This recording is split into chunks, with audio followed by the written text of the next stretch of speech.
आहे की त्याच त्याच ठिकाणून जाणार हे मी जाहीरपणे सांगतो, कारण की तिथं असंख्य, काल आपण बघितलं 7 ते 8 हजार असंख्य आपले कार्यकर्ते मिरज मतदारसंघातले होते. उद्या कमीत कमी 25-30 हजार कार्यकर्ते मिरज मतदारसंघातले तिथं रॅलीला उपस्थित राहतील आणि ज्यांनी परमिशन नाकारलेले त्यांच्या नाकावरती टिचून आमच्यावरती केसेस घाला, आम्हाला गोळ्या घाला, आम्हाला अडचण नाही. परंतु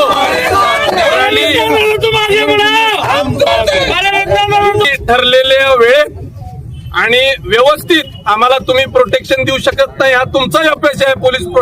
पोलीस खात्याचा तुम्ही तिथं निष्क्रिय ठरलात. परंतु आमच्या समाजाला, दलित समाज आणि मुस्लिम समाजाला प्रोटेक्शनची साहेब गरज नाही. आमच्या धमक आहे, आमची प्रोटेक्शन स्वतः करायची आणि सगळ्यांची प्रोटेक्शन मुस्लिम समाज आणि दलित समाज तिथं करून दाखवेल. हे